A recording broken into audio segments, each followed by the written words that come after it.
Hello, hello, hello, hello. Hey, we're back after like 2 weeks off. We're gonna start up in about 5 minutes. Just setting up over here, cleaning out my desk, because it's been a while since I actually sat at my streaming desk. But yeah, just getting some of the dust off, uh, throwing away some of these empty soda cans that I have let piled up on my PC desk. Yeah, real embarrassing. So we can't have that on stream. So we're gonna start up in about 5 minutes, and yeah, come back with some more turtle art, which was the last thing I did on stream. So we're just gonna continue that, and yeah, we'll have a nice special stream tonight. See you all in a little bit. Bye bye.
Oh shit! I didn't know that. I didn't realize this song had lyrics on it. That's a little distracting in my ears. Okay, let me just turn it down a little bit.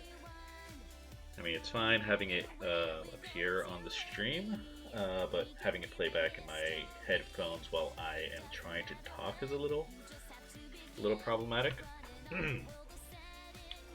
Hello, hello. Hey, hey there. Long time no see. Hello and welcome everyone to Work in Progress Wednesdays, the art stream with your host PXB Art. That's me. I'm your host PXB Art. I'm an animator, 3D artist, illustrator, currently with CBS Sports and a few other places that I can't disclose because of non-disclosure NDAs, non-disclosure agreements. And I'm going to be tripping over my words a lot because I'm actually a little bit of personal news before we kind of move on with stuff. I got my second Pfizer shot today. Yeah, so I got that. The first shot that I got made me extremely drowsy. Like within like 2 hours of getting it. I got my shot today at like 4:30 in the afternoon today. Um, so it was about an hour drive to get home from the first vaccination shot, first vaccination appointment. It was also an hour drive today. It was at the same location. Um, so I got my first vaccination shot. Drove home for about an hour. Got home. Said what's up to my wife. I had ordered some food. Brought home with me. So I just ate, kind of wolfed it down very quickly, and then I just passed out on the couch, and then I just moved over to bed and like slept for like 12 hours. Got home at like six in the afternoons or 6 in the evening, and just pretty much stayed asleep from like 7 p.m. Up until like 9 a.m. the next day.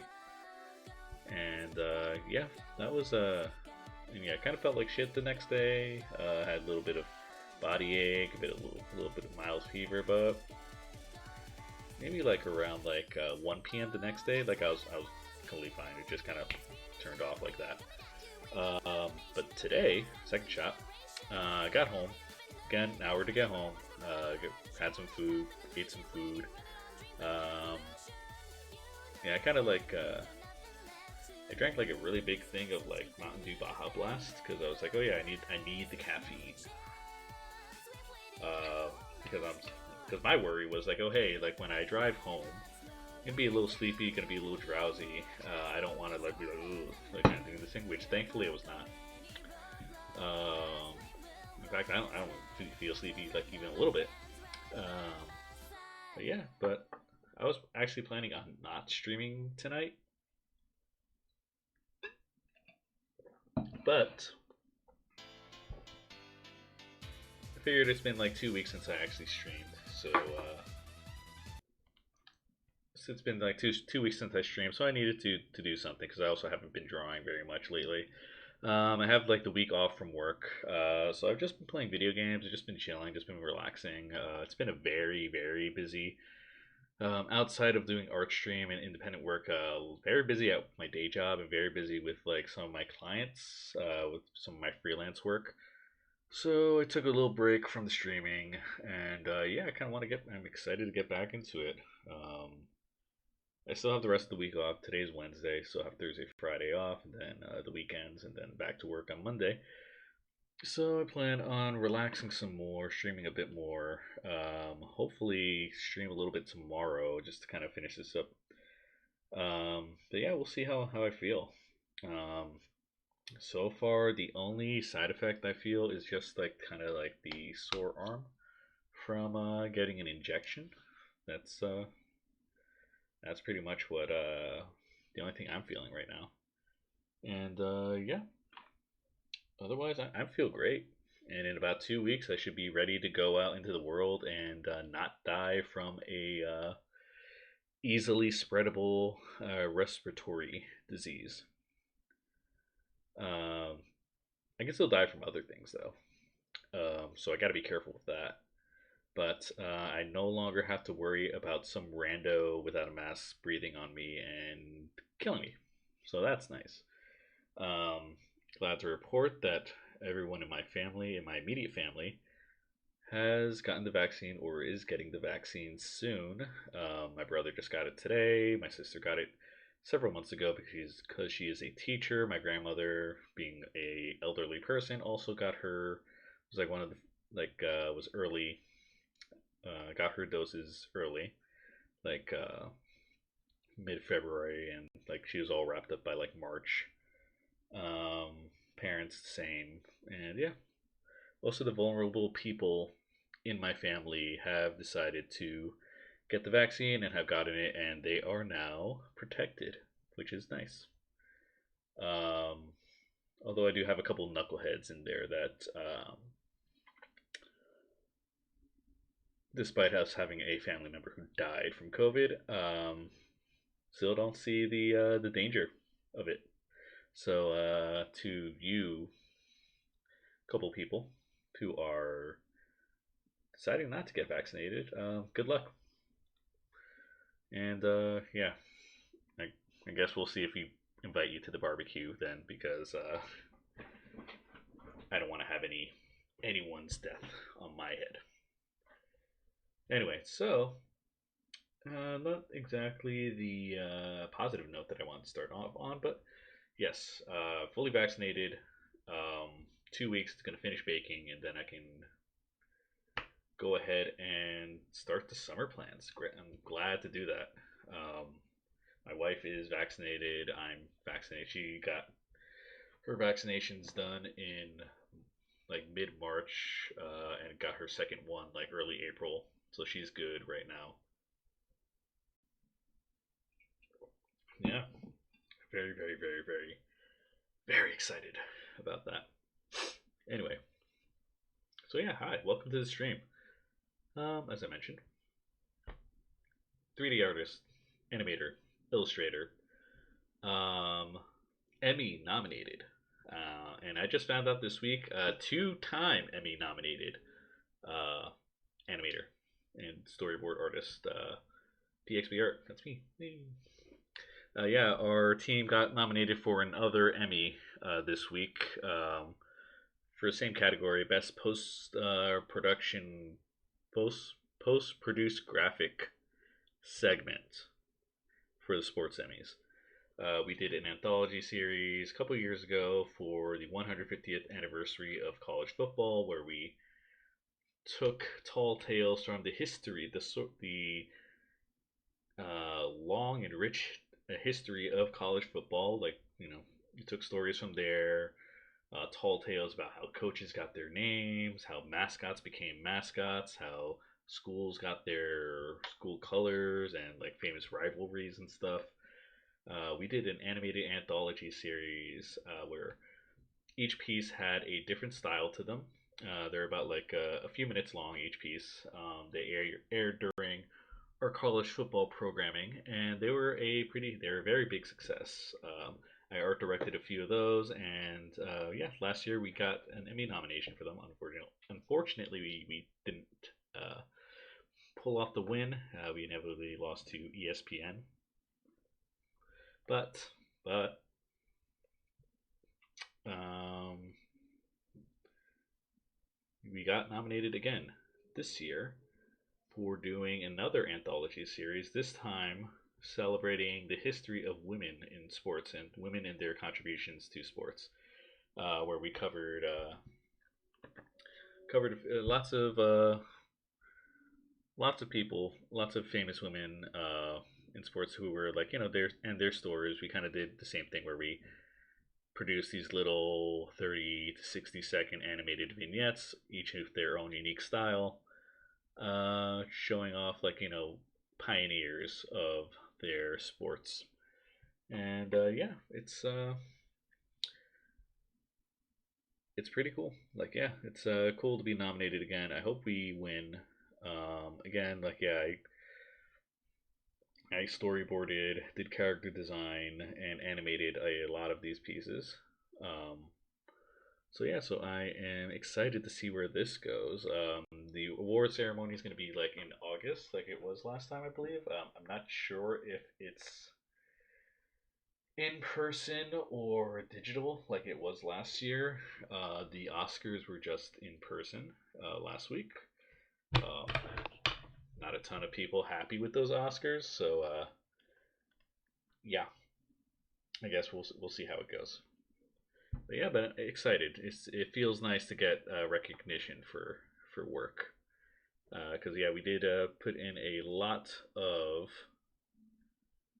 we did put in a lot of work, a lot of hours into these animated segments. And I know myself and my team, we worked nights, we worked weekends, we did it um, all during, like, the first one that we did was like right before the pandemic started, and we got it out. And then we assumed the project had been canceled or had been put on the shelf because the world stopped. But what we saw during the pandemic is that animation became a huge kind of thing that people relied on and leaned heavily on during the pandemic, and yeah, it was good. Like there's no for an animator, for a designer, for an illustrator, there was no shortage of work last year if you work in television, because people wanted content, and people wanted content that did not require people to be in the same space, did not require people to rent studio space, to be there in person, to have cameramen, to have costume designers, makeup artists, like because usually like a set has a ton of people, like usually like 100 people, like production assistants, producers, directors, actors, um, production crew, uh, camera, lighting, all that, and yeah, even on a small shoot, you have a ton of people, and if you have like if you're like a bigger production, yeah, even more. So anyway, let me just turn on some musica.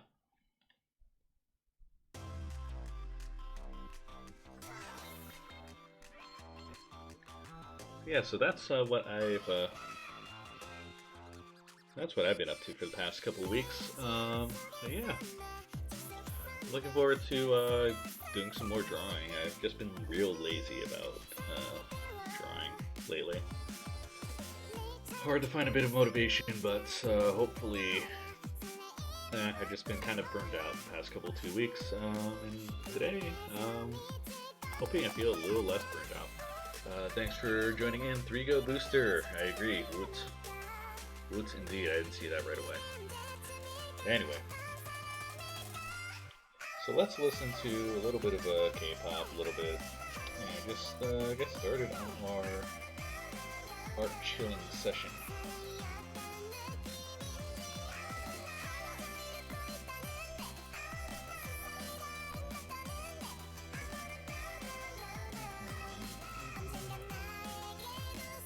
Anyway,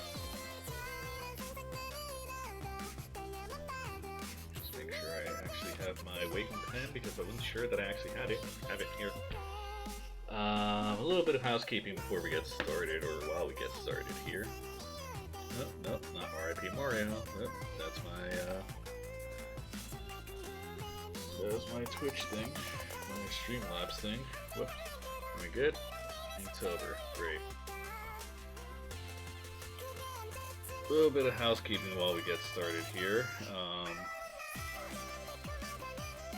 So yeah, so this is where the piece stands at right now. We did the pencils the other night on stream. We finished that up and started doing the line art on old Donnie and Leonardo here. So we're gonna go ahead and continue with that.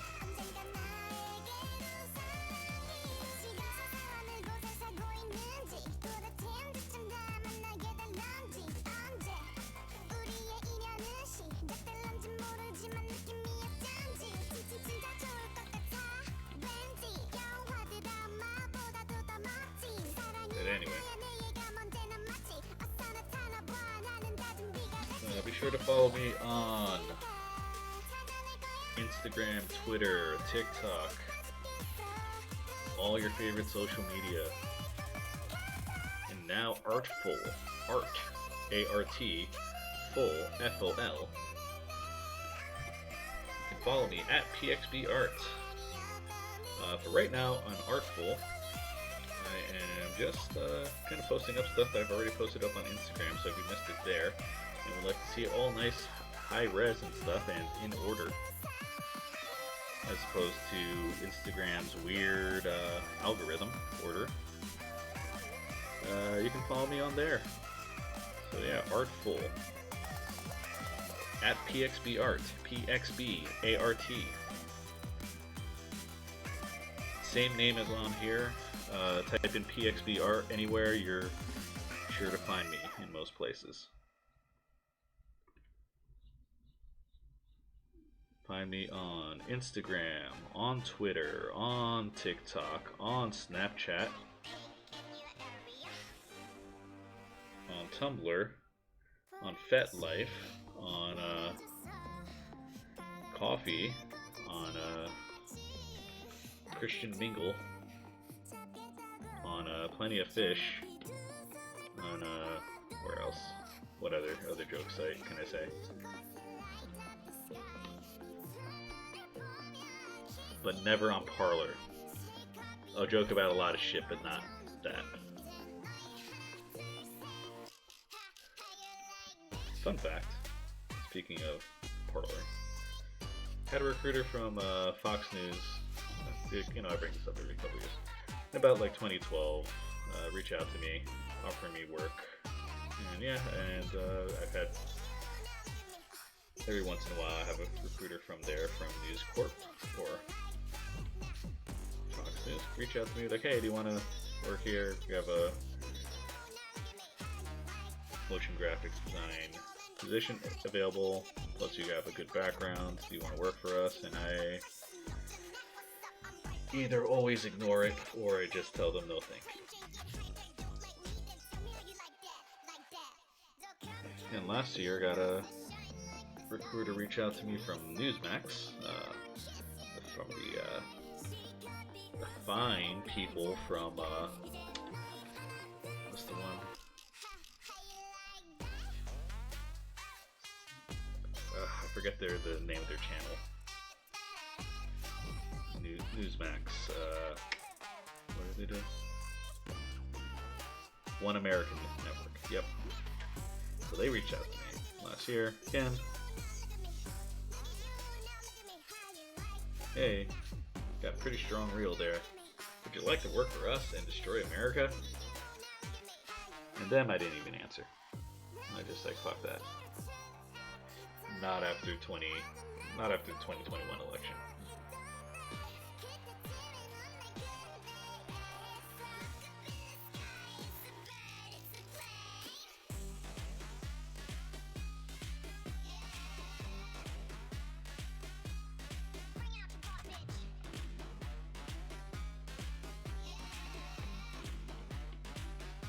As always, if you have any questions about my art or my process, feel free to ask.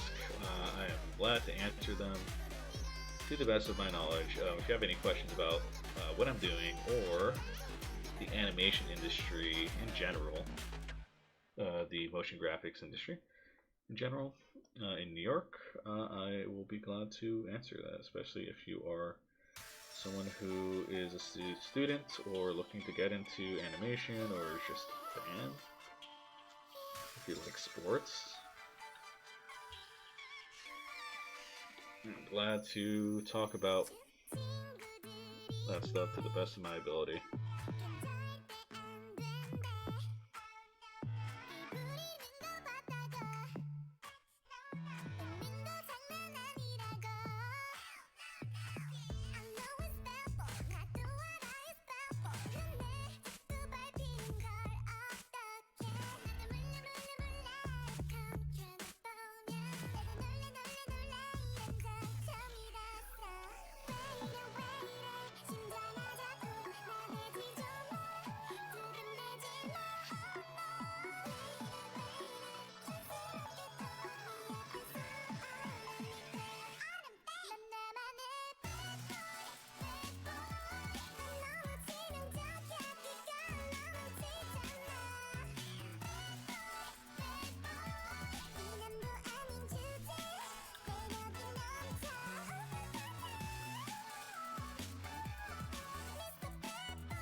Yeah, I kind of want to.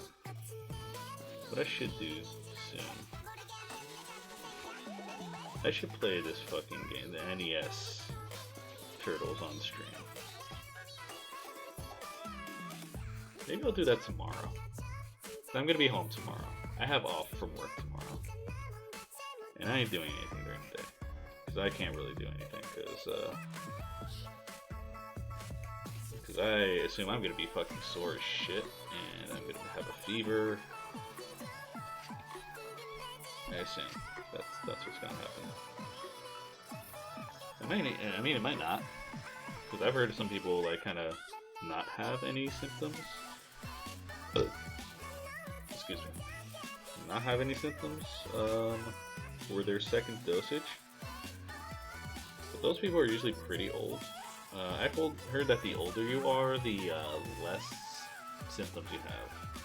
Whereas younger people actually have more symptoms. So that's why I assume I'm gonna be dying tomorrow, because I'm super young. I'm 21. Yeah. So burning up.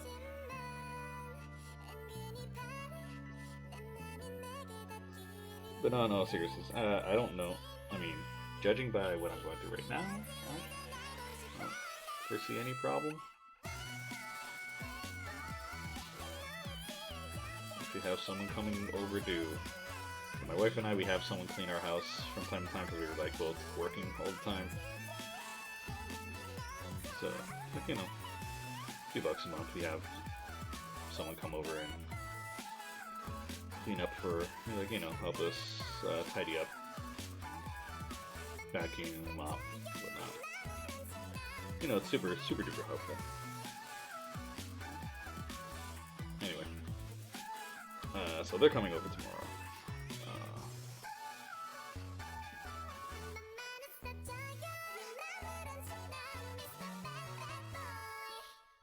And usually when they're here, I try to, like, kind of go out.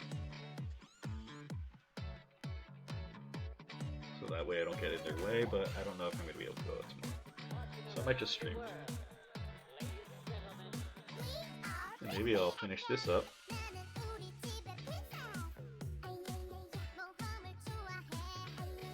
Maybe I'll finish this up.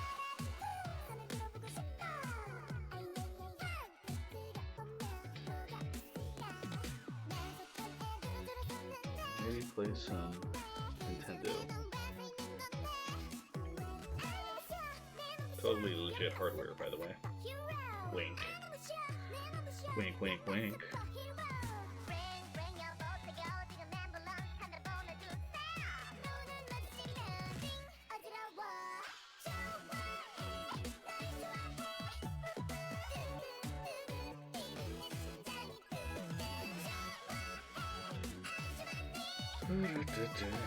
Anyway.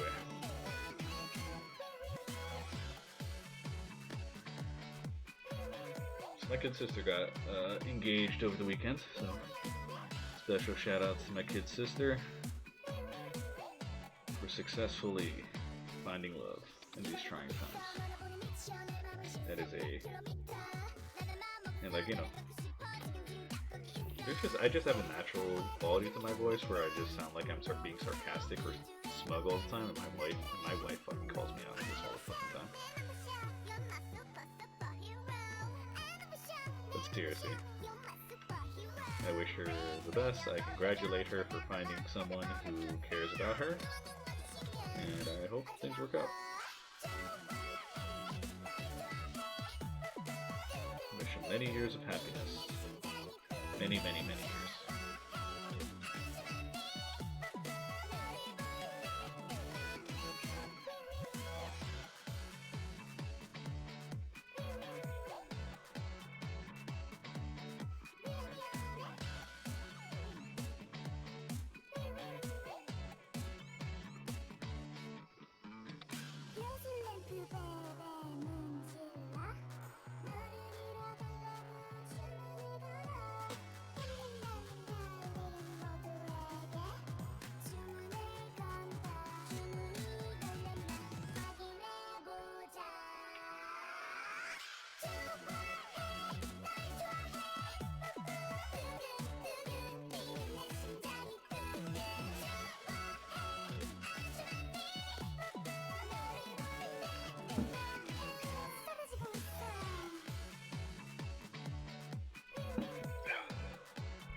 So I'm using these rusty nib brushes from TrueGritTextureSupply.com. That's what I'm using to ink.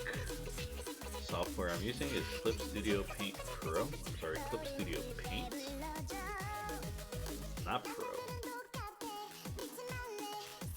Because there isn't a Clip Studio Paint Pro, it's just Clip Studio Paint, and then it's Clip Studio Paint, or Clip Studio EX. Either way, we're just amateurs. Clip Studio, just amateurs, no professionals. Okay, I'm starting to feel it. I gotta finish this. I'm gonna finish this.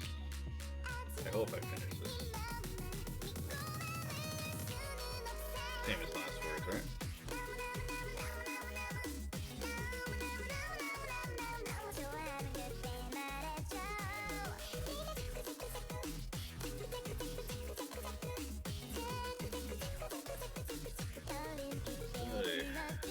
My hope, at least for tonight, is to finish the line art here. So I have something to post on my social media channels tomorrow. Because I started this piece as kind of like, oh hey, it's April now, so of course April O'Neil. But then I just took 2 weeks off from like drawing anything.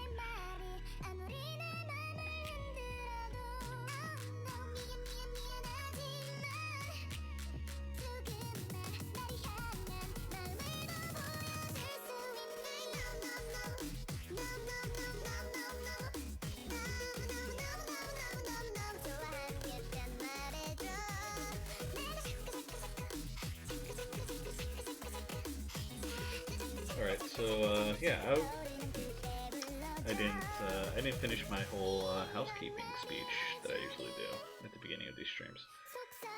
So anyway, so I already did the thing about social medias. You can follow me on Instagram and Twitter for new art at PXBR. Yeah, we're gonna do a game giveaway stream. I hit 50 followers finally. I think I'm up to like 51 now. Actually, let me look.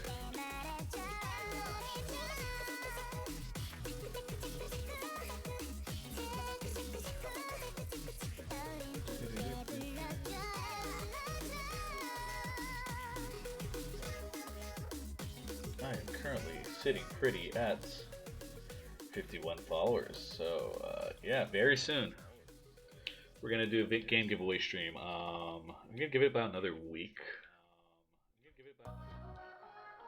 Oh, I'm repeating myself there. I'm gonna give it like another week before I announce it. Probably gonna be on like a Saturday. I'm gonna pick some cool games to play. I got Game Pass. I signed up for Game Pass for PC, so install some cool Game Pass games and ooh, I'm feeling fervor. Install some Game Pass games, just hang out, chat. And yeah, open up the chat for followers only. And yeah, anyone who's present will have a chance to get their name drawn. And I have a bunch of codes from like Humble Bundles and giveaways and stuff for games, for Steam games. These are all games for Steam, PC games. That will be available for people who have done me the hugest favor and hit that follow button. Just a few caveats: if I know you in real life, mainly my brother and my cousins and people who I know who have hit the follow button, you do not qualify, I'm sorry. Otherwise, yeah. Otherwise, it's open to all followers to join.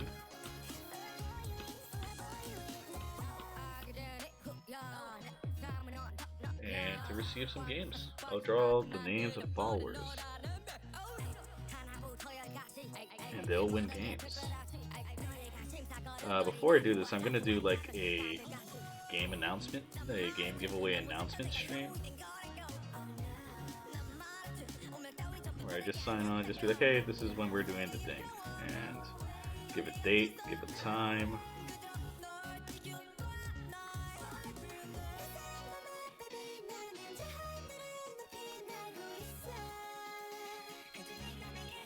It'll be fun. We're all gonna have fun, right? Right? Anyway.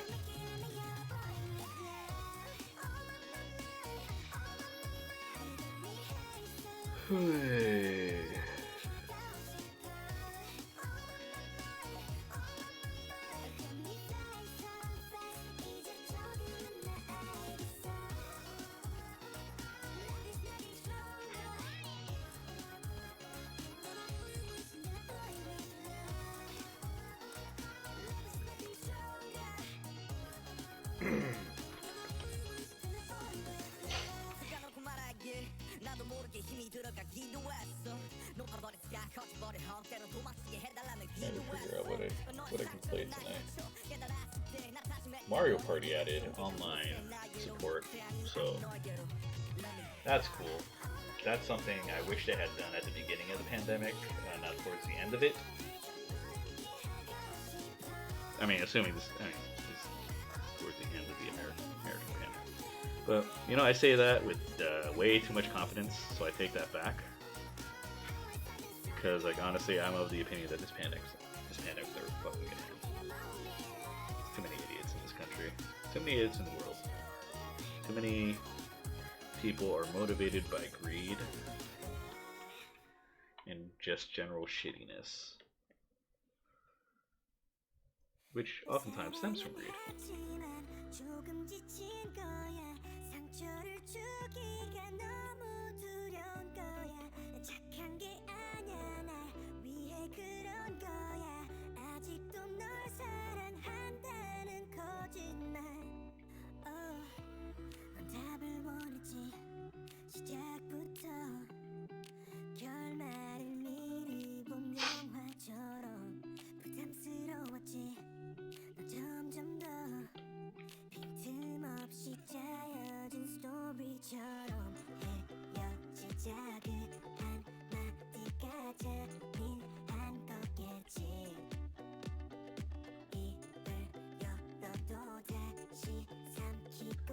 I don't know if you can tell, but I'm kind of like doing my line strokes and the beat of the song.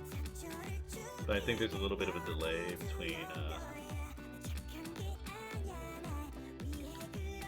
my camera software and what gets broadcast to the stream and the audio, so it might not line up. But just know, I was attempting to line it up.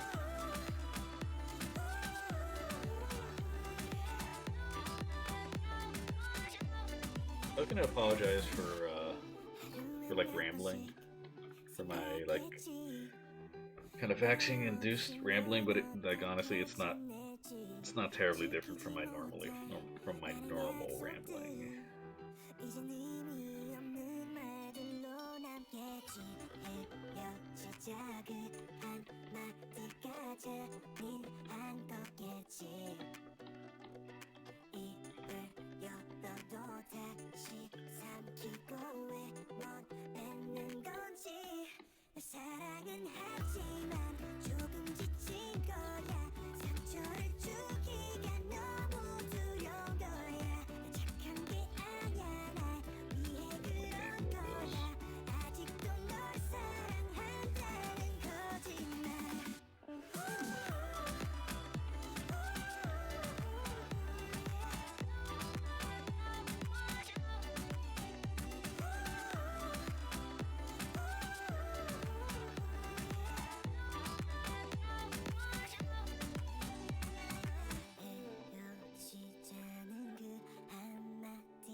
11 o'clock. If you're just joining me, thank you for joining me tonight on this live art stream.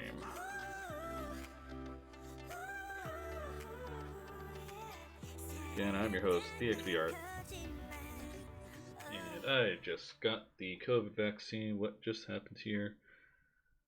Okay.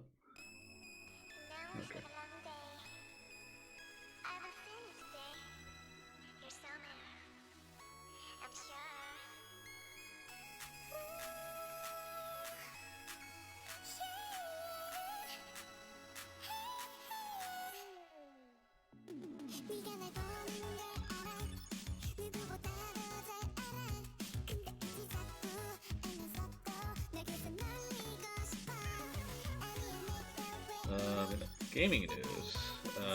Actually went ahead and beat Yakuza 4 off stream. It was a little bit of a slog to go through, but I actually liked it a lot better than I did the Yakuza 3, which is why I did beat on stream. I think it had too many characters in it.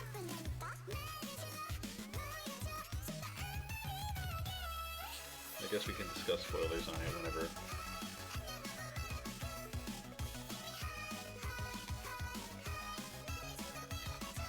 Because I think I'm going to stream Yakuza 5.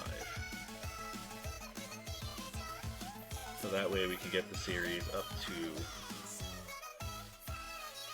to the point it was before Yakuza 0 came out. And then I'll be like, alright, now I know everything that I was supposed to know going into Yakuza 0.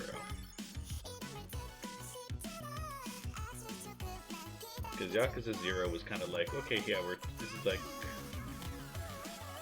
it's kind of like the Metal Gear Solid 3, what Metal Gear Solid 3 is to Metal Gear Solid 2 and 4. Whereas they're like, yep, we're gonna take a break here and kind of explain the backstories of everyone before we get into the final act of this character's story.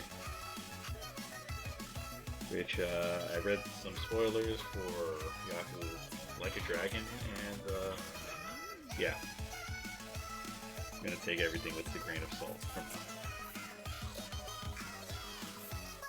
now. Anyway. Yakuza 0 is a game that I've played. I haven't finished it on my own. I have watched several Let's Plays of it, so I know what the story is.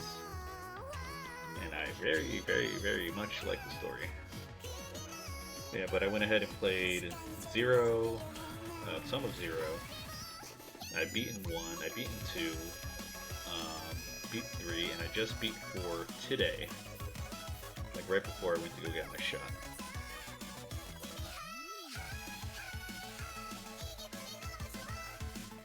Yeah, the story is a bit of a mess in 4, but like overall, if you don't think too hard about it, like it is a much better story than 3.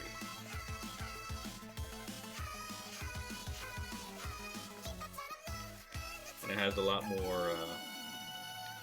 With Yakuza 4, I actually kind of see like, okay, this is. They are starting to hit the tone that everyone liked from Yakuza 0.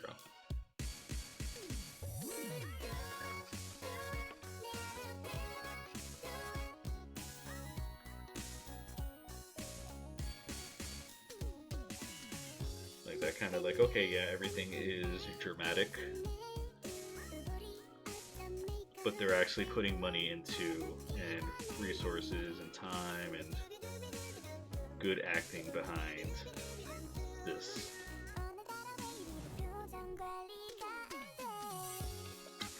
Because Yak 1 and 2 and 3,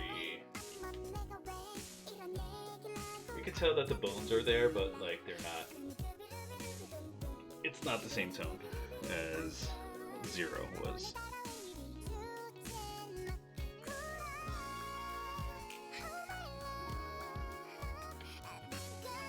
It's not nearly as melodramatic.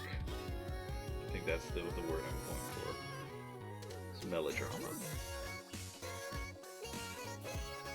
because Yakuza 0 knows what it's doing when it has like a scene where like Kiryu is being held at gunpoint by his sworn brother Nishiki on a mountainside in the rain, and he's like pointing at it. He's like, I am going to shoot you in the head, but I don't want to shoot you in the head. And he's like, shoot me in the head or shut the fuck up. And it's fucking dramatic as shit. It's absurd, but it's dramatic as shit. And you in the moment are watching and you're like, I totally buy this. I'm totally into this. Whereas like Yakuza Kiwami 2, they kind of try to go, it just wasn't there yet. Like the caliber of like voice acting, the caliber of the cinematography just wasn't there yet. Like it didn't, like none of the dramatic scenes had gravitas to them.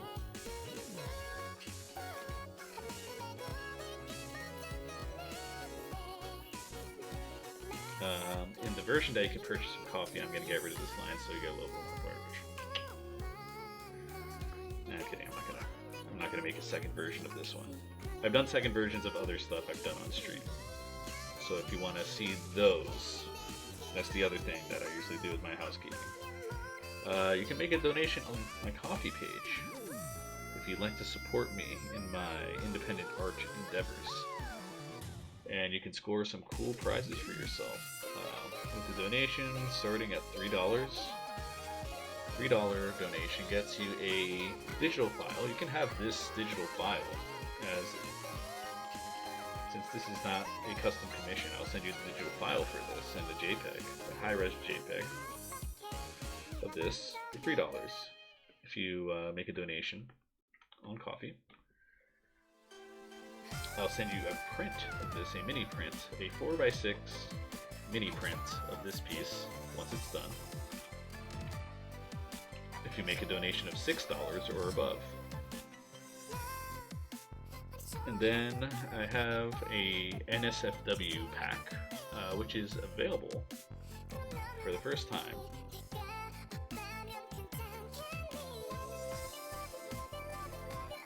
For the first time ever on my coffee page. It is not advertised yet, so you're getting the exclusive scoop here if you're watching this live or on the archive.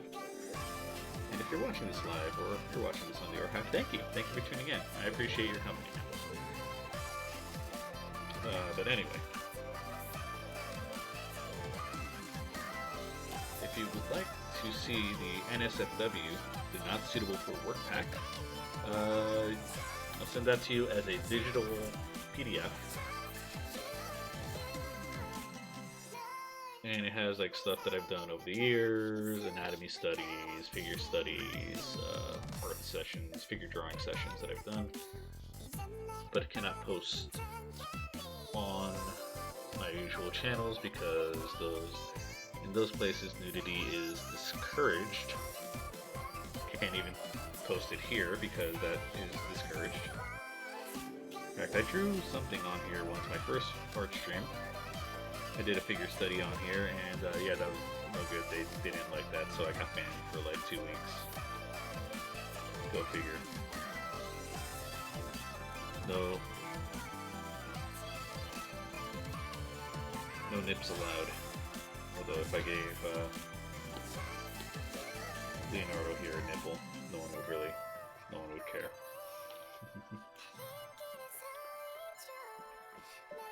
If I do put one here, then.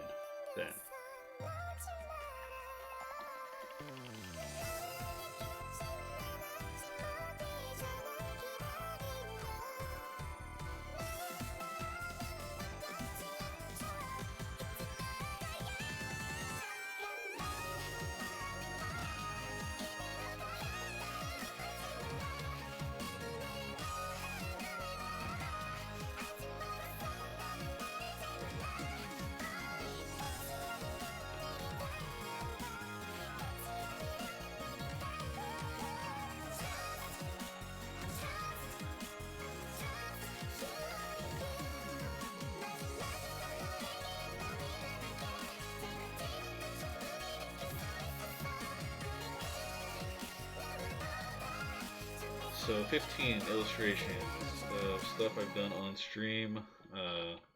Some stuff, some stuff I've done on stream, but I have alternate versions of those that are a little less work friendly. So those are up for grabs for 15 bucks. If you make that donation on my Ko-fi page, just send me your email address. I will email that to you directly once you make that $15 donation. And for other tiers, yeah, just let me know which piece that you want a digital copy of or print of, and yeah, you can just browse around those on Instagram. Send me a screen grab or just describe it in your message, and I will email that to you as a thank you for your donation.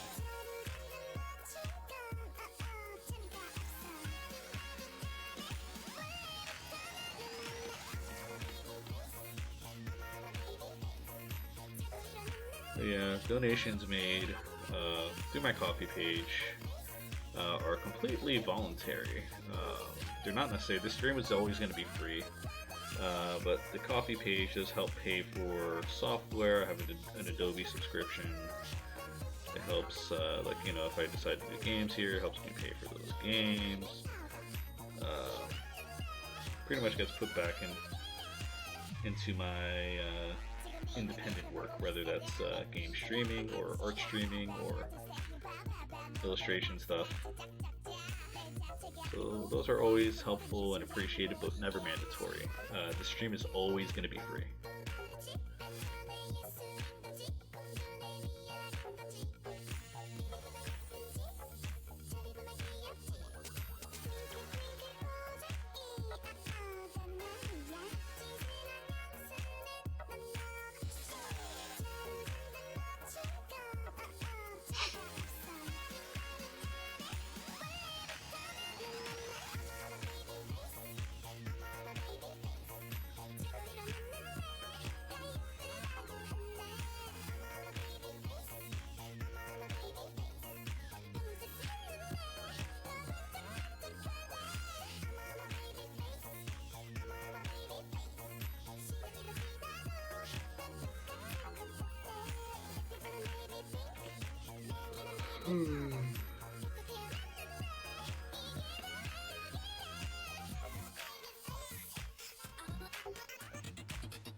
I also have a merch shop.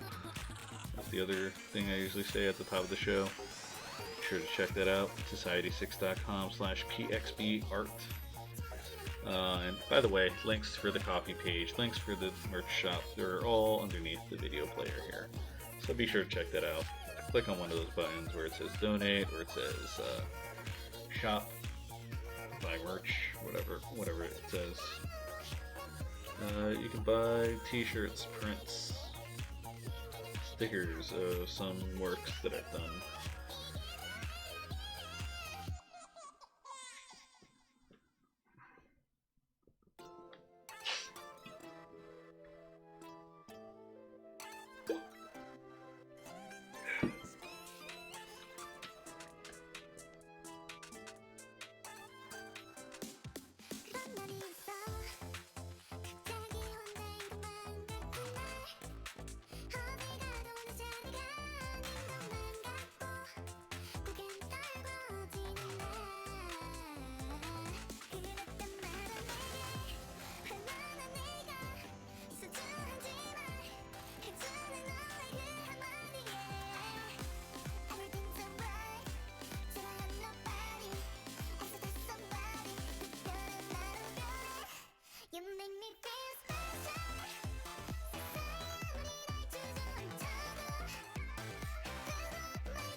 So I put that in a separate layer so we can just very easily go in and delete stuff that overlaps. Demo version background.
Yeah, so I guess these designs would be based on that CG animated series that was out a couple years ago.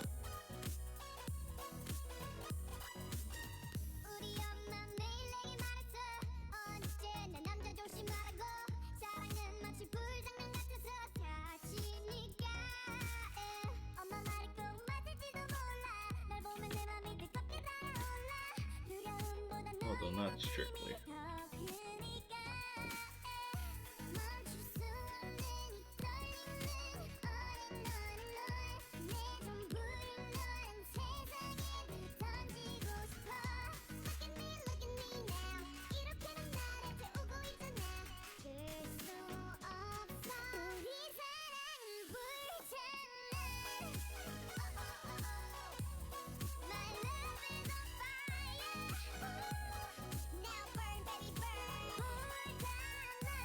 Baby burn.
Yeah, I kind of want to get started on Yakuza 5 right away, but I don't know. I think I should probably take a little bit of time off, because Yakuza 4 was just so long. Such a long game. Such a freaking long game.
save before something tragic happens.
Kind of like this song.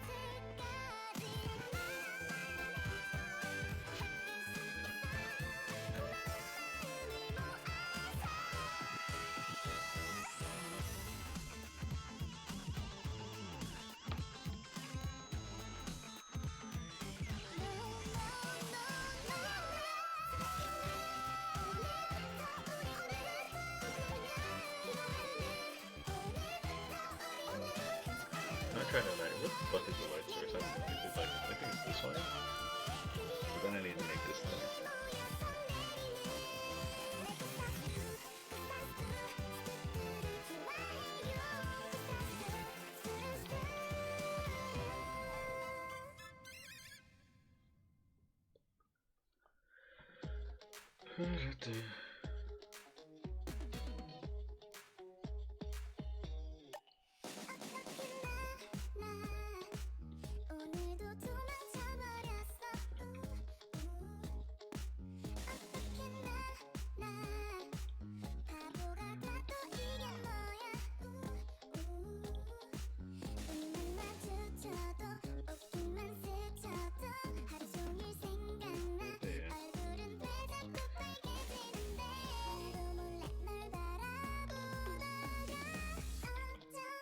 Mentioned earlier in the show, I'm on my second Pfizer dose.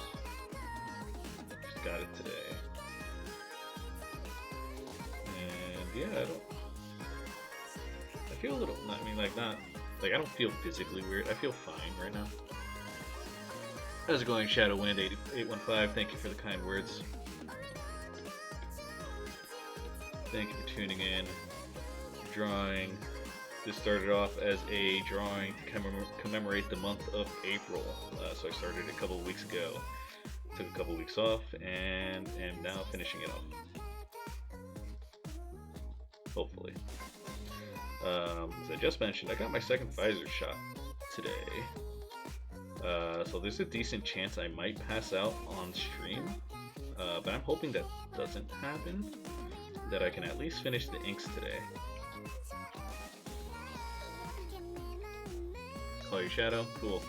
Nice to meet you, Shadow. I am PXB Art. I am an animator, illustrator, 3D artist. Currently employed with CBS Sports and a few other places that I freelance at. And I like to stream art when I get some free time. Which, admittedly, I have not had a I mean, I've had free time in the past couple weeks, but I've just been super kind of lazy and unmotivated. So I'm getting back to it today. Yep, I was I was working on it back then. Yep, I totally meant to keep working on it, but I did not work on it since then. I've just been kind of just doing the day job stuff and some freelance things, and then just kind of staying up at night, kind of looking at this and being like, yeah, I'll get to it tomorrow. Rinse and repeat that for like 14 days in a row, and yeah, we're here. Yeah, thank you for the kind words. But yeah, as I was saying, I physically right now I feel okay.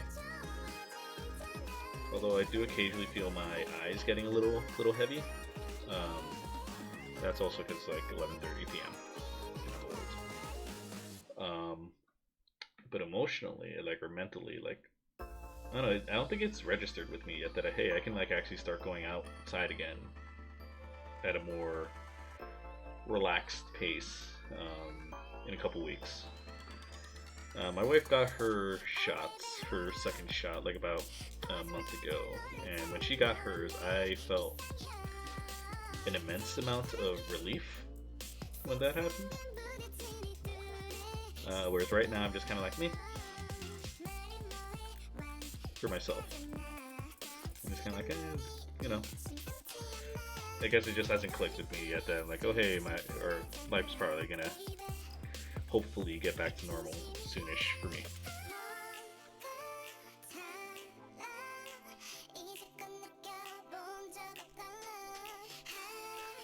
Yeah, which one did you get? I got the Pfizer one.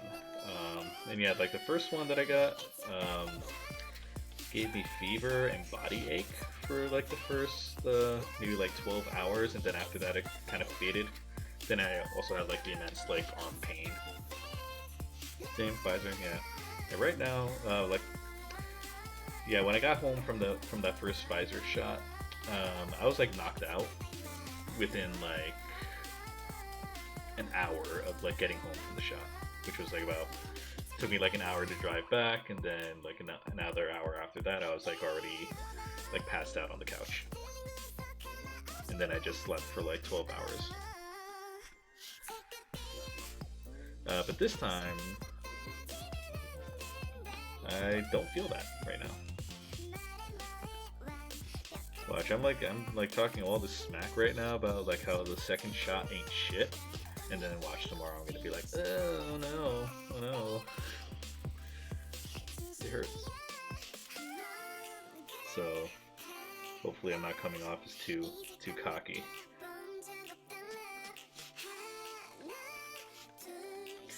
Yeah, after the first shot, I had work scheduled the next day. I hadn't planned on taking off. Then I kind of woke up and I was just like, I'll just take today. I have like a whole bunch of sick days I didn't tap into last year, and that I have rolled over into this year, so I might as well just take a day. I'm actually off from my day job this week, which has been pretty nice. So for the past couple days, I've just been getting up in the morning, going for like a morning run, taking off, like, you know. Hey, how's it going, SimperX? Thank you for the raid. How's it going? We're over here drawing some Ninja Turtles. Started this about like 2 weeks ago, and just kind of slacked off for like 2 weeks, and now I'm back at it. Favorite turtle? I've always been partial to Donatello, because like that's who I always kind of got saddled with. Like whenever you're a group of children, if you're a group of children playing make-believe in like the early 90s, early to mid 90s, you inevitably got assigned a turtle that you were going to be, and I always got assigned to Donnie, so I've always been partial to him. And plus in the NES game, he has the longest range, so a lot of the bosses you can just cheese them by just kind of standing at a distance and just keep poking at them with the stick. Whereas all the other turtles had to get close, and then that game had like permadeath, which is very hardcore for a game from like 1989. Yeah, Leonardo's pretty cool. Leonardo's the leader. I like Leo. He's kind of like I always feel like he's kind of like a lot of like people who get to do something creative with the turtles. They always kind of like lean towards like, oh hey, Raphael is kind of like the lone badass or whatever, but Leonardo's kind of like the Cyclops of the group, where if you write him correctly, he can be very compelling. Yeah, I think in the most recent one, it's Rise of the TMT. I think Raphael's the leader in that, right?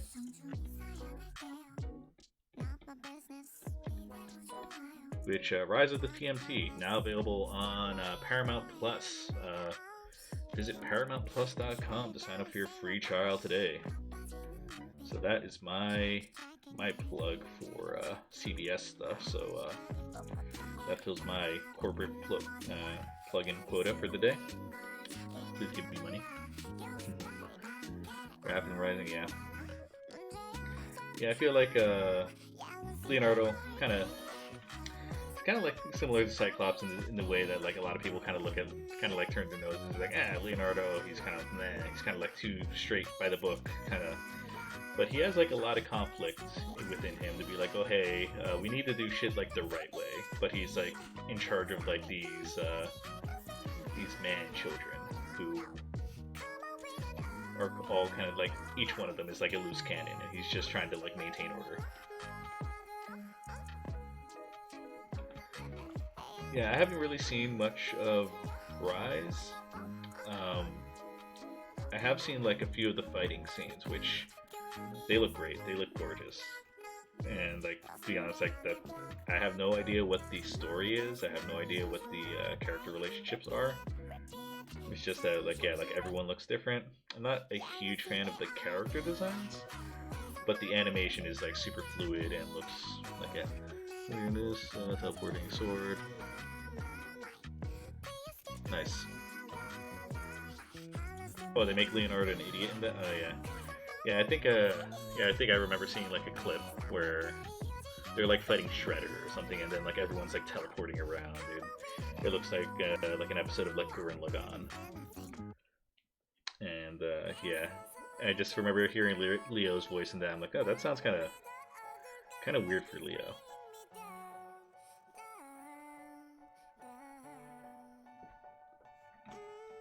Yeah. Kind of sucks that they've made him a dummy for that. Leo deserves respect, man. Rocking the blue.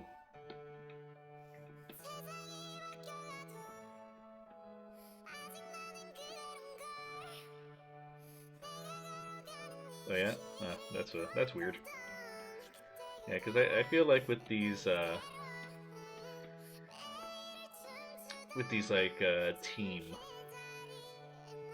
action series, like you can't have like more than one of them be like the dumb one.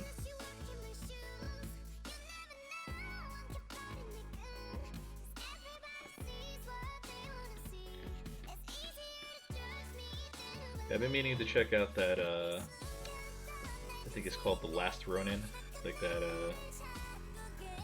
that latest comic from like Eastman and Laird. Also, they're all kind of dumb. Yeah, that's a bummer. Yeah, I've been meaning to check out Last Ronin. Yep. Because like I think the whole mystery of the first issue is like, oh hey, only one of them survived, but it's like it's not clear which one. But then like he's like out there, kind of like acting like the Punisher, and then like the reveal is like, oh hey, it's Mikey, but like since he kind of saw all his brothers die, he's like taken a dark turn. Yeah. Yeah, I think I spent like a day kind of like looking at like the Ninja Turtles Wikipedia, and then there's like so many comics that are like told in like, oh hey, these are like an alternate timeline or whatever, where the turtles like have like some dark shit happen to them. Like in one of them, like Donatello's like a cyborg because he's like lost an arm or an eye or whatever, and he's like the last one. It's like another comic where like Leonardo's like the last one.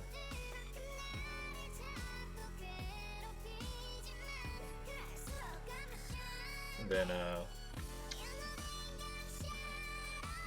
what's the IDW series from like a few years ago? Yeah, the whole thing is sick. Yeah, I need to check it out. And it's coming from like the OG creators, so that's interesting.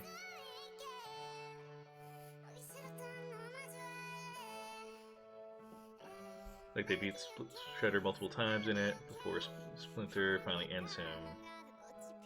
Someone said, yeah. Dang. Oh, the main villain is Shredder's son. Wow. Yeah, because I remember in the like the original like black and white Eastman and Laird Turtles, like they just straight up like kill Shredder in like the first issue. They just like chop off his head. He's the one that killed the turtles. Dang. Because he got his revenge, and then yeah, it's a never-ending cycle. He gets revenge for the turtles get revenge for Splinter. Shredder's son gets revenge for Shredder. Mikey gets revenge for the other turtles.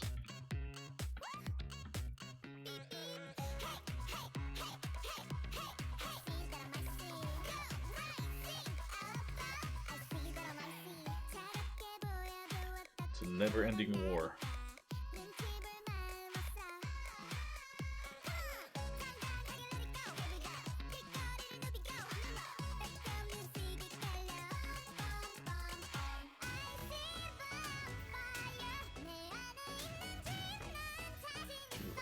Painting with gray, not black.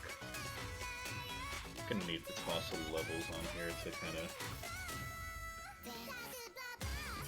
make sure everything is color it's supposed to be.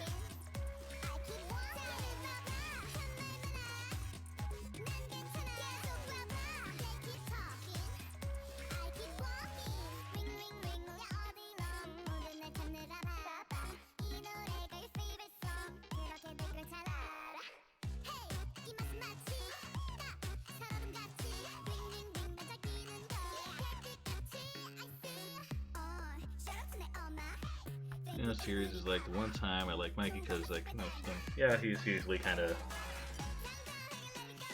Michelangelo. He's kind of always played for laughs and kind of always as the buffoon, and he usually kind of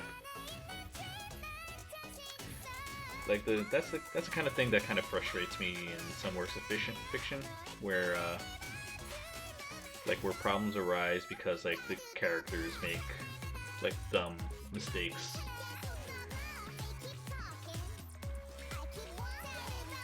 Which, like, you know, I mean, you need problems to arise because, like, you know, it's a TV show, it's a comic, it's whatever, so you need problems to arise, but characters kind of getting, like, being stupid for, like, convenience sake is always kind of rubs me the wrong way. A little bit of spoilers for like the latest chapter of Dragon Ball Super. They have a manga for that. That's kind of going beyond like what they showed in the anime. So in that, some random dude in space used the Dragon Balls to like kind of wish himself like, you know, to be the strongest in the universe, whatever. But then, like, the, what's their name? Like, that crime family. Yeah, Granola, yeah. Granola and then the crime family, they come to Earth and they're like, oh hey, we need we're they just show up to Capsule Corp and they're just like, oh hey Goku and Vegeta, a strong guy appeared and like we need your help beating him because he's evil, and like nobody questions it, and they just kind of have free reign of Capsule Core and they're able to like steal the Dragon Radar and just do all this shit because like no one is like literally just no one is paying attention to them. And, like that they couldn't find like a more compelling way for them to depict them just stealing stuff. They just kind of go there and everyone just kind of acts dumb just to kind of get the plot moving along. The heaters, yeah. I mean, I like their designs a lot, but then like yeah, just kind of seeing like Chi-Chi and like Bulma just kind of like being like, okay, yeah, we're just gonna trust you like whole hog and just be like, okay, that's fine, and just like kind of let them.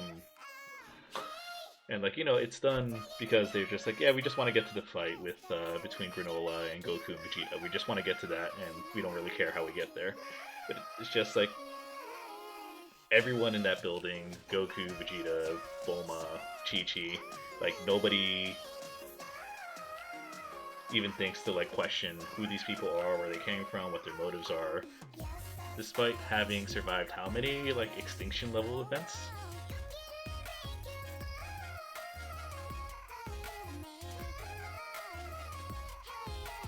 Yeah. I mean, Granola kind of makes sense that he trusts them because like he's worked with them before, like he's worked alongside them, and he kind of needed their intel to find Frieza. So he's just like, okay, yeah, this is what my secret was, because like I'm gonna be dead anyway in like 3 years. So I just wanted, like, I know you guys know where Frieza is, so I'll trust you with that.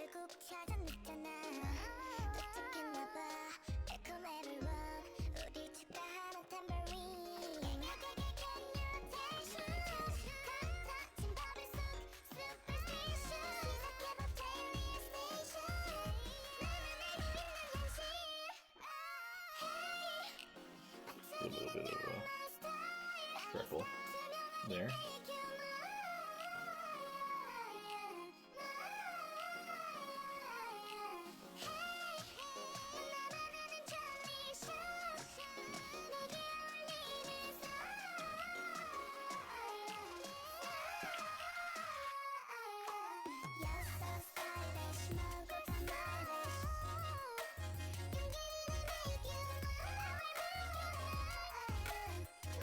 A little bit of a hint of the lip there.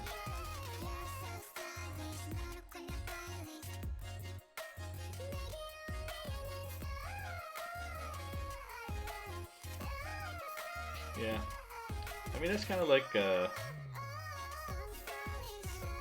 of my whole problem with like Dragon Ball Super right now. It's just kind of like having Frieza back after all this time, where he's kind of strong, but he's like not strong enough to really stand up to Goku and Vegeta. Like, why even have Frieza around, you know?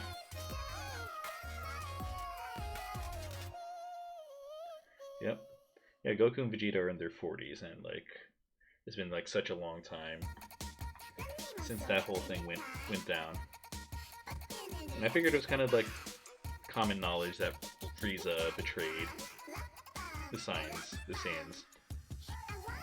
Although I guess in the universe most people assume that it was like the meteor that killed the Saiyans and not Frieza.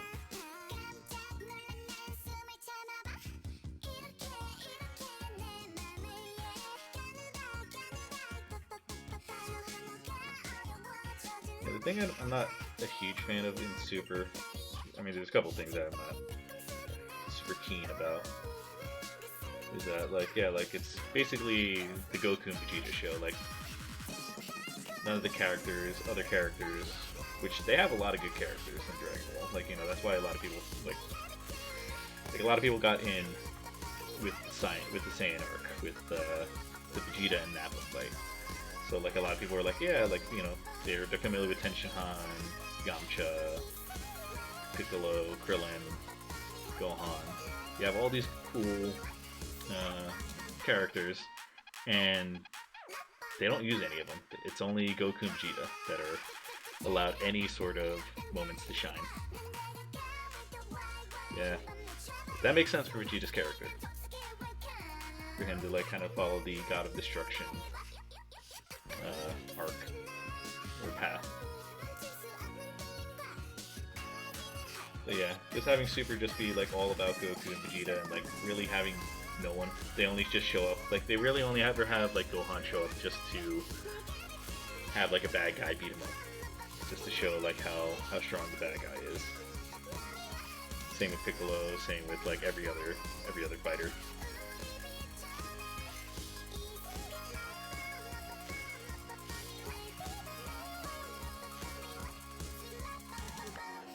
Yeah, that makes sense for their two characters.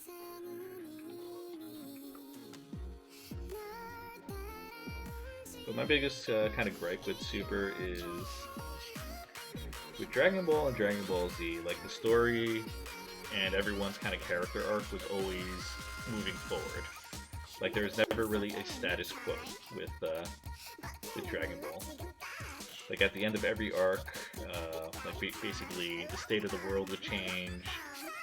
Characters who were alive, some died, some like revived.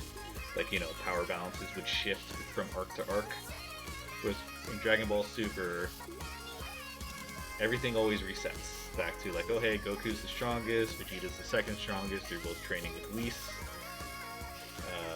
and yeah, and everyone else is just kind of hanging out. Like nothing is really threatening to the Dragon world anymore. Like I said, Frieza's around, but like Goku and Vegeta are both stronger than Frieza. And like if things really go bad, like they're probably they can rely on like Whis and Beer, even though they say like, oh yeah, they can't interfere or whatever. They totally can, and they have. Like when Frieza like blew up Earth, like Whis just reversed it like that. Whis just revives Frieza for no reason, even though they say that like, oh hey, yeah, the angels are not supposed to get involved. Gets more power, but you get cooler one, yeah. More arc when Goku gave more sense of being Yeah, and it's like the same.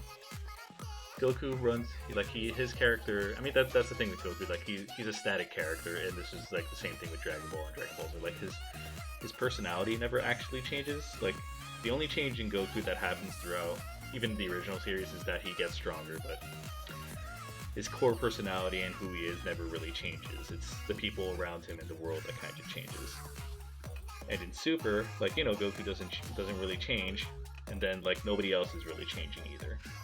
Gohan is always going to be like, oh hey, I slacked off on my training and I need to train more.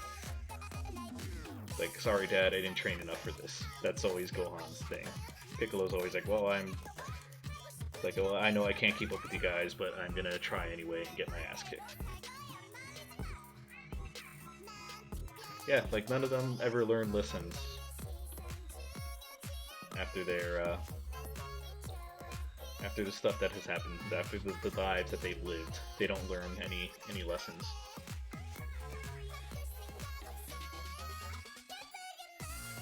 Yeah, that's always been Goku's thing. Like, yep, I'm gonna give a senzu bean to the bad guy, even though I know they've killed and done such bad shit.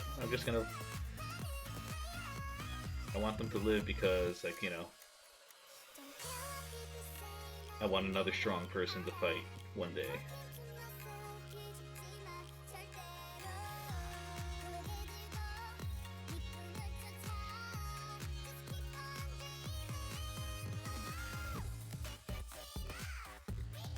And yeah, it's the same thing that, like, yeah, it's happened. It's like it's a spot that they've done in Dragon Ball before, and they've done it better before.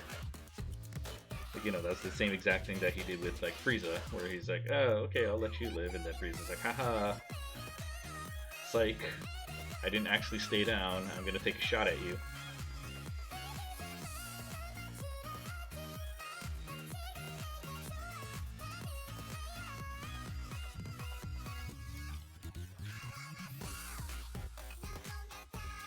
Yep, that's always gonna happen. Is like, yeah, they're gonna have the thing where Goku shows up. They're evenly matched, but then Goku gets a power up. Then he lets the bad guy power up. And then like things seem kind of dire, but then Goku's still able to pull out the win at the end. And I was actually kind of the moral arc. I was like kind of like, oh yeah, like it actually looks like they're gonna let Vegeta get a win. And I think I saw like some comments from like Toyotaro or Toriyama where they're like, yeah, this is gonna be a very Vegeta centric arc. We're gonna change things up a bit. And I'm like, oh cool, they're actually gonna let Vegeta be the one to get the win here. But then no, it was Goku again.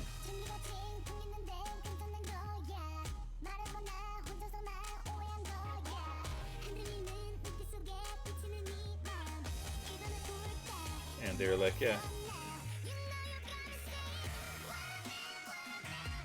And like what kind of killed the tension for that is like, yeah, like Beerus and Whis were like about to get involved in that, but then like just random plot thing happens and like, oh yeah, I guess we have to get called away. But they're about to like jump in, and the viewer is always cognizant of like, oh yeah, Beerus and Whis can just one shot whatever bad guy Goku and Vegeta are fighting. So like nothing ever seems dangerous. The last time actually anything seemed dangerous is when they were fighting Beerus.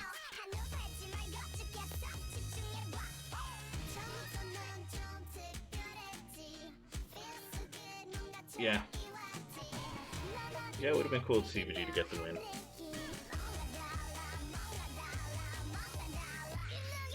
Yep.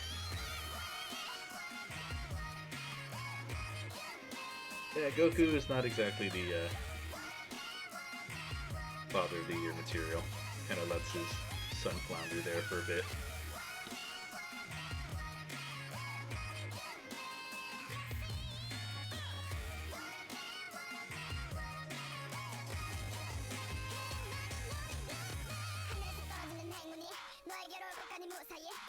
Yeah, I just wonder if they're even gonna try to pretend that this still fits in with the end of Z stuff. Because I know they had Oob show up in the at the end of the Moro arc. But at this point, like to me, the most interesting version of Goku.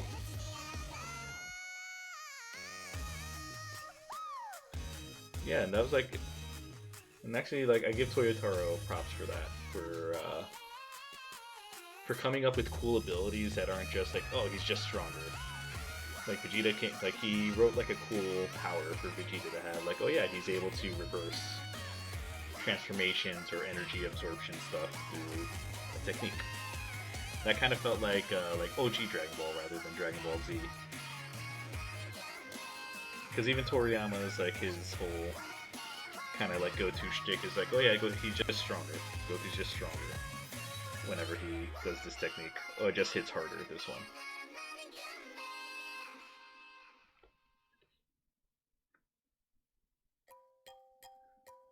Yeah, and Oob totally gets the short end of the stick in Dragon Ball GT.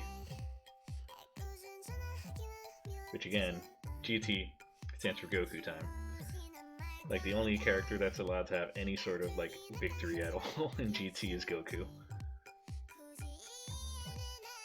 But yeah, but getting back to End of Z, to me the most interesting version of Goku is Goku at the end of Dragon Ball Z, which is a Goku that's kind of, like, isolated himself from the world, because, like, he's just bored with the world. He's, like this version of Goku has beaten Majin Buu, who's, like, the strongest fighter they've ever faced before, and they will ever face, because, like, you know, Majin Buu, like, he's like, yeah, he's the OG kind of villain, and like, yeah, there's no one in the universe that's stronger than Majin Buu.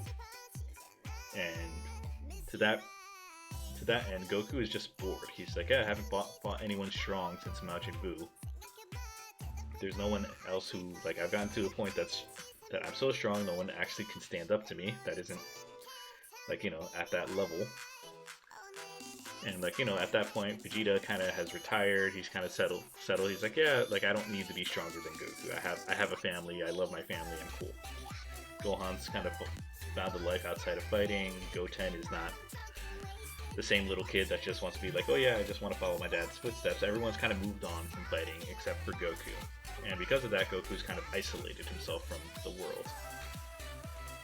And yeah, like I said, there's like no strong opponents for him to fight, and he's also dissatisfied because he didn't beat Kid Buu by himself. He had to use the Dragon Balls, he had to use a Spirit Bomb, so he had to like ask everyone to like pitch in to do that. He didn't beat him one-on-one. So like yeah, so that version of Goku, like he's kind of in a bad place when we find him like 10 years later. It's only when he finds out that like, oh hey, like yeah, the reincarnation of Majin Buu is gonna show up at the tournament that he actually gets excited for something. And like everyone kind of points it out, like Gohan's like, oh hey, I haven't seen Dad excited like this for years. Piccolo notes that too, Goten notes that, and like, you know, Chi-Chi's also like, yeah, I guess he hasn't been this excited about anything for years, and like, you know, she kind of resigns herself to being like, yeah,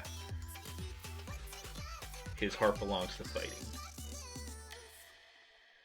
And that's why Goku, he's like, yeah, he's the one that's still, he's like the friend in your friend group that, like, you know, where everyone else, like, you know, if you had a joke that was pretty funny like 10 years ago, your friends have all kind of grown up and moved past it, whereas Goku's like still going like, what's that? Like unironically.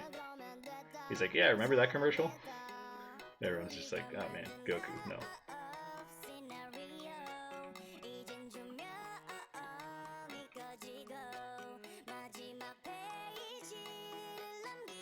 So to me, that's kind of like that's the only that's the only version of Goku that's actually shown kind of like, okay, yeah, he's changed. And like, you know, he's isolated himself from anyone who isn't his core family for like 10 years or 5 years. Like Bulma knows like, hey, I haven't even seen you in like 5 years. You've just been like in the mountains training. And then everyone's like, what are you training for? It's like, there's nothing to train for. He's like, well, I'm just training against myself.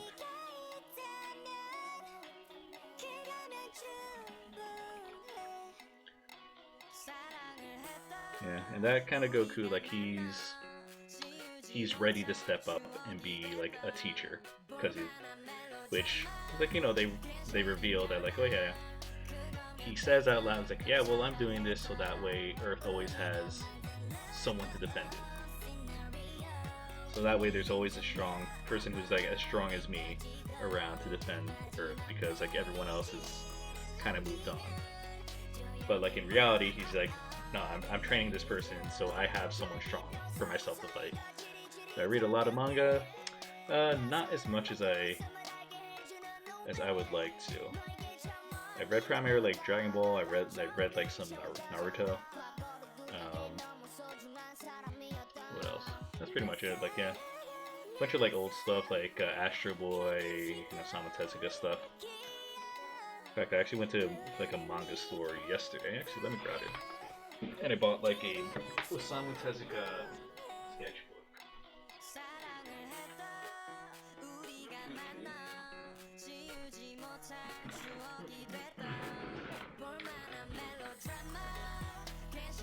So I went to this manga store in Flushing, Queens yesterday. I bought this Osamu Tezuka character sketchbook, which was pretty neat.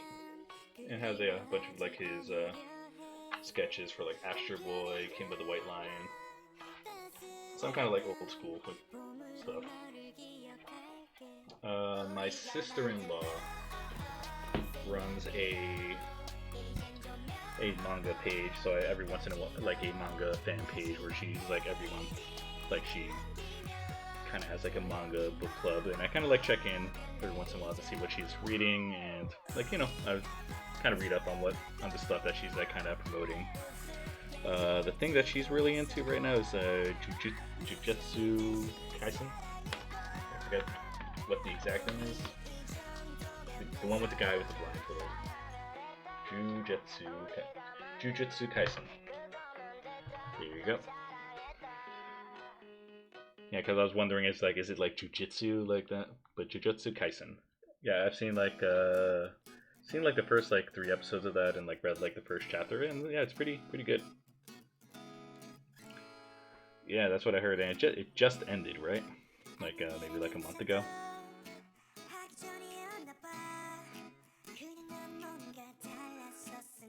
I just saw the what attracted me to it though is like I saw the opener and there's like a panda like doing like some parkour shit in the opener. I'm like, oh man, I have to like check that out.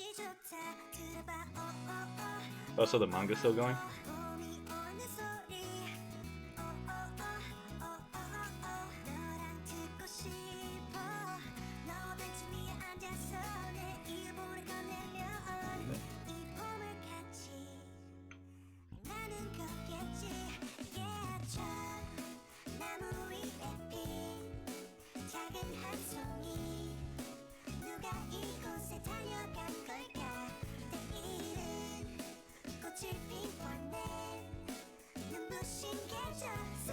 Yeah, yeah, it looks insane. Like it looks incredibly like imaginative. Like the character design, the creature design. It's some like really weird, trippy shit, and I always like stuff like that.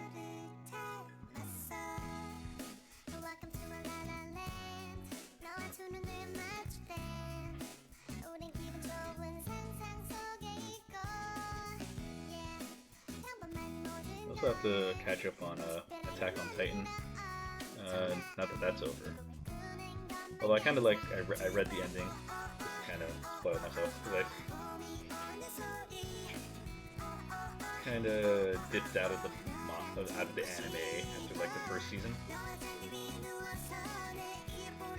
Because it was like kind of one of those things like The Walking Dead where I'm just like, man, this is really depressing actually. And I think when I was like checking it out, I was like I wasn't in the best place mentally, and I was just like, yeah, I'm just having like all these characters like that you know and everyone attached to like die violently, which I'm not super squeamish when it comes to like violent deaths or like gory deaths like in anime or manga, but just kind of seeing them like right before they die, they're just like terrified and they're just like, oh, they're like facing existential dread and just kind of like being like, why are we doing any of this? And I'm just like, okay, that's hitting a little hard. Manga ended, show, yeah, the show's like kind of like the final season kind of got split in two or something, right?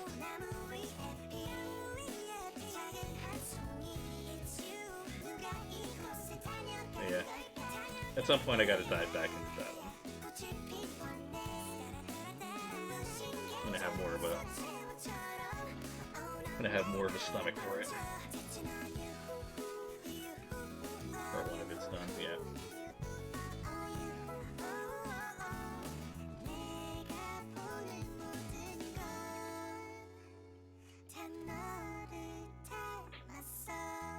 Okay.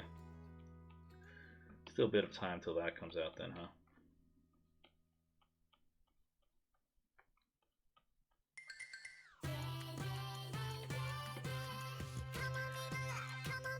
And while it's not manga or anime, but I have been watching Invincible on Amazon Prime, which after years of my best friend telling me like, oh yeah, you gotta like read Invincible, you gotta check it out. You like the ending? Yeah, so I read spoilers for the ending, and like, yeah, it seemed pretty poignant, and like the reactions that I've seen to it, it seemed like a lot of people are pretty happy with the ending, which is good because like a lot of times, a lot of series that start off strong or like have like very big followings like don't end on a very good note, on a very strong note.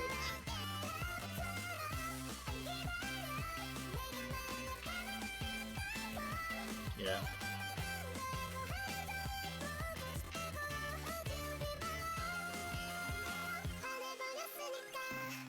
But it became before the final thing, before the bird, or like, because because he was kind of like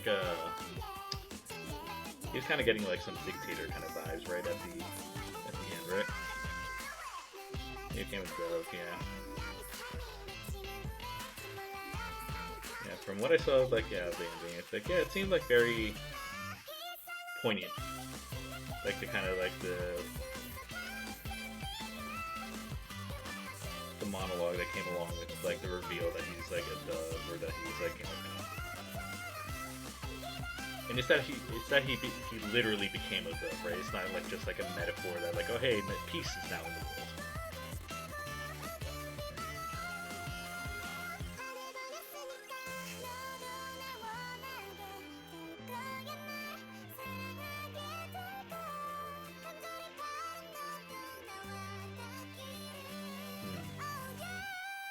That sounds pretty hardcore.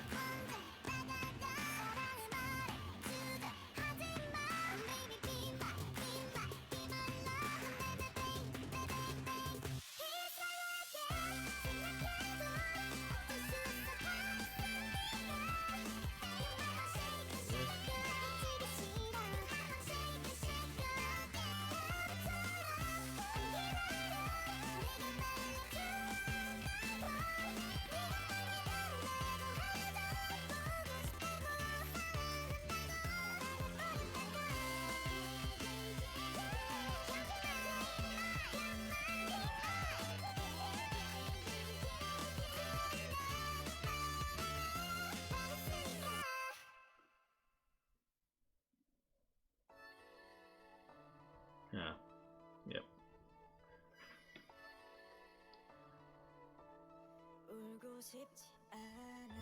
Yeah.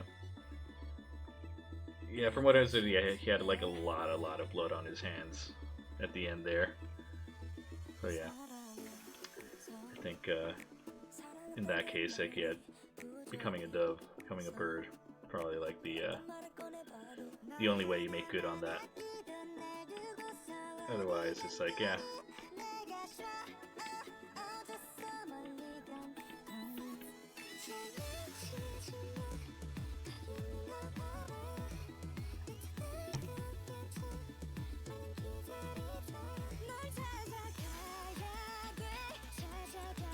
Yeah, I've been watching Invincible on Amazon Prime.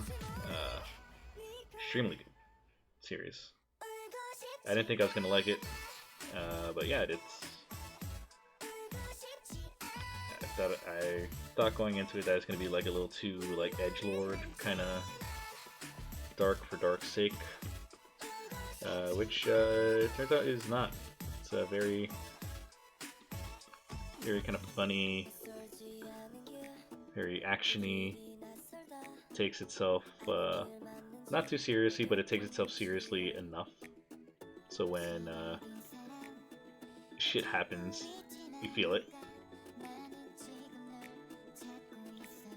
If you haven't checked that out, I totally recommend checking out Invincible if you have Amazon Prime. And I was a bit debating.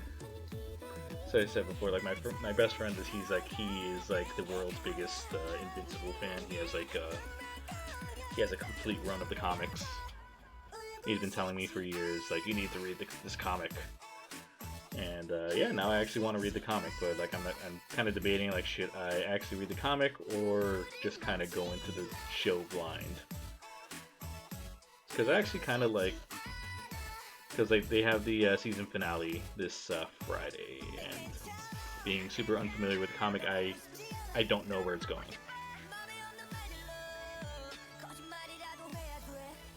So I kind of enjoy watching it that way. Check it out. Yeah.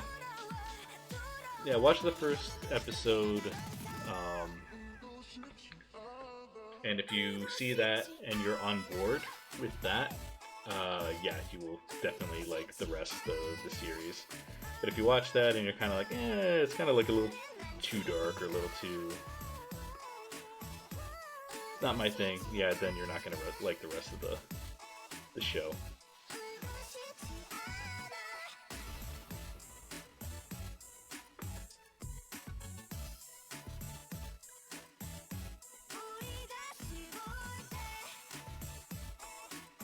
Although it was kind of funny watching that, like, because it came out on the same day as Falcon and Winter Soldier.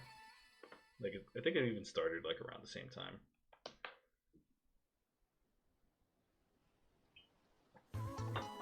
So in the morning before work, I would watch, or actually rather after workout, the first thing I'd watch Falcon Winter Soldier on after work on Fridays, and then turn on Invincible like right after that. And yeah, those are two entirely different tones for those shows. Because like, yeah, it's very Falcon Winter Soldier is very kind of formulaic MCU, Marvel, Disney stuff. Whereas Invincible kind of prides itself on being like kind of lampooning those tropes.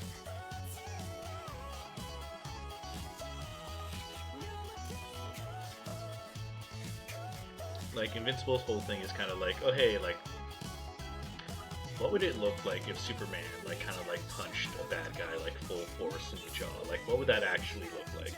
And it shows you what a Superman like character does, like what a Superman like punch does to like a guy.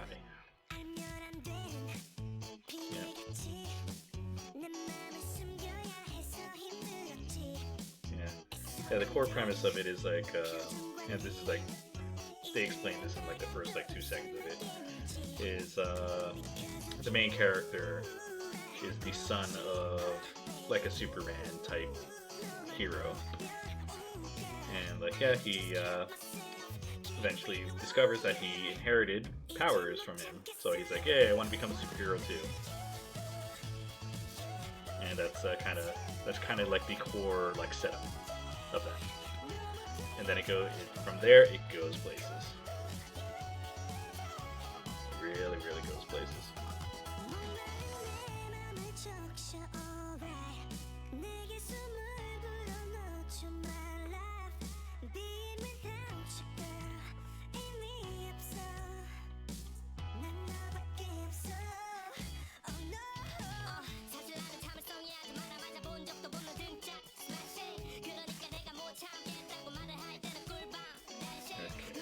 Let's see how this looks with that. Next thing we need to do is color and paint this in, which I am going to do tomorrow, because I am starting to feel a little bit of the fatigue.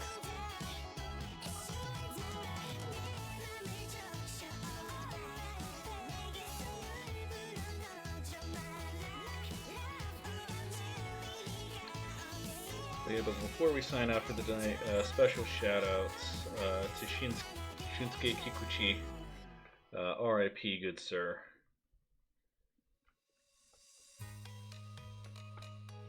His music helped define the childhood for an entire generation of Dragon Ball fans. Passed away at the ripe old age of 89 today. So be sure to hug the Japanese composers in your life.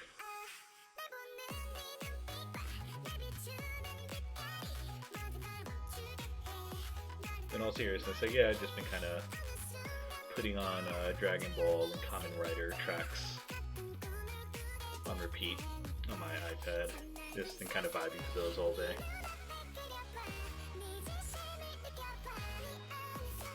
Thank you very much for keeping me company, Shadow. Have a good one. Have a good day at work tomorrow. And I'm also gonna dip out in a little bit. But yeah, thanks for hanging out. In any case, let's sign this. Some signatures somewhere.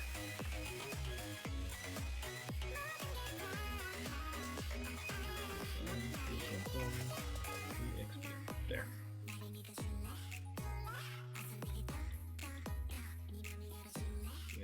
April surrounded by her friends here. And let's hit save, and let's make this full screen for a little bit. Oh, not me, full screen. There we go. This is what everyone comes here for.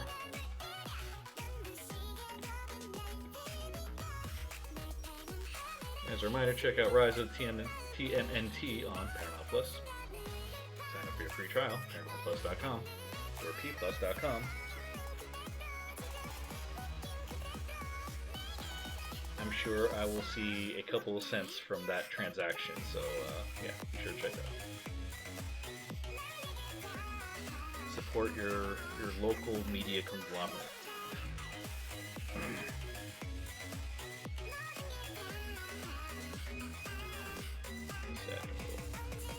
Beats everywhere.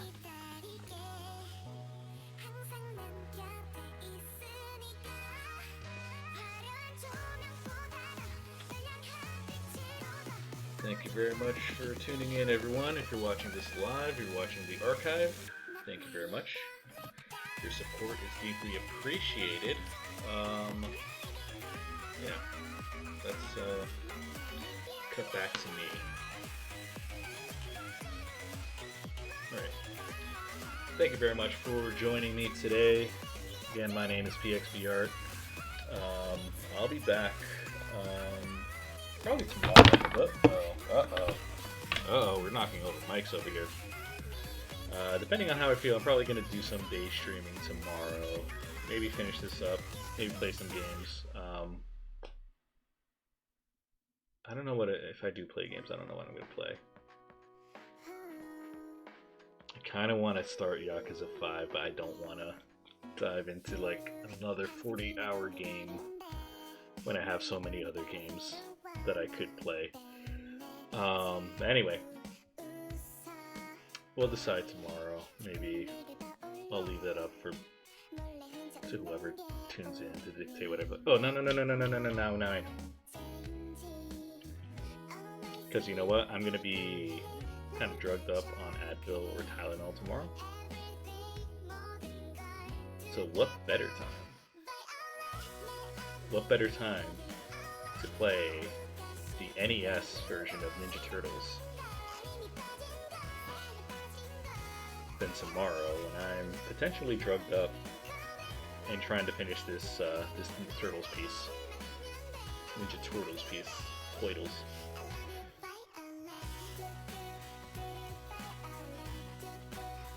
And you know what we're gonna play? We're gonna use save states and shit, because like whatever, I don't fucking dude, I paid my dues with that fucking game when I was like 7 years old. And that game is so fucking frustrating. I only made it past the dam level. Not that dam level. No, the level that takes place on the water dam. I only made it past that like maybe like once or twice in my entire life. But yeah, we have it on an emulator. Gonna play that on stream tomorrow during the day. That'll be fun. I'm sure there's gonna be a lot of swearing involved. So we'll see. We'll see how that goes. But yeah, but for right now, thank you everyone for tuning in. Stay safe. Get your vaccine if you're able to. I just got my second one today. I'm feeling kind of a little tired, a little sleepy right now, a little jittery, but I think I'm fine. I'm gonna try to sleep it off. But in any case, get your vaccine if you're able to. If you're above the age of 16, most places are open. And if you're in New York, you can just walk in, you don't need an appointment, so get your vaccine, do your part, let's mitigate this coronavirus pandemic in the bud, and let's get back to business.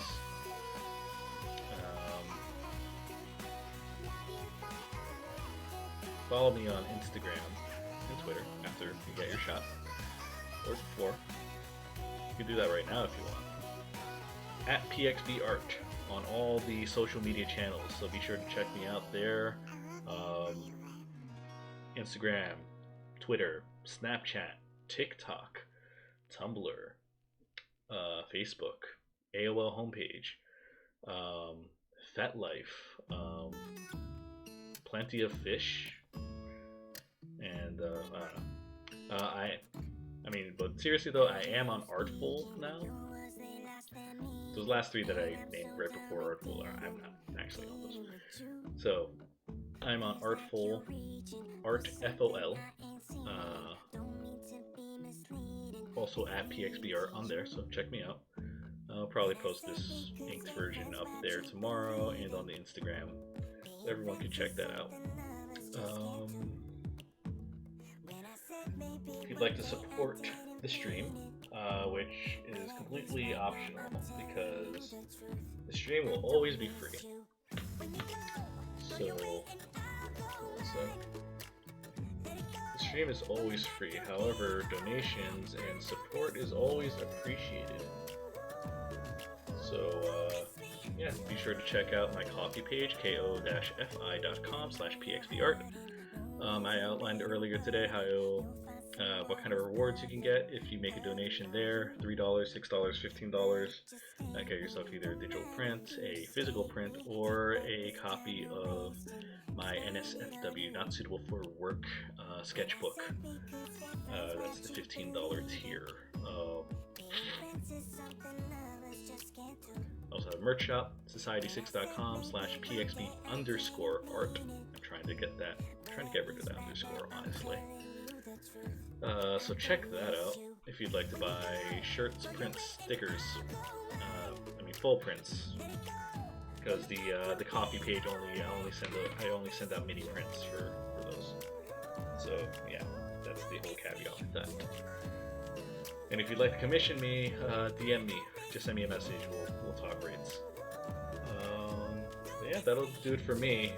Thank you very much to everyone who has liked and subscribed to this page. We're gonna do a game giveaway soon.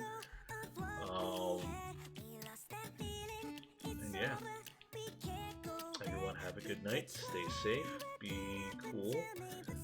Watch Ninja Turtles. Watch anime. Read manga. And yeah, go get your shot so you can go out and get some fresh air, man. Alright? Thank you very much for tuning in. I'll see you all real soon. Take care. Bye.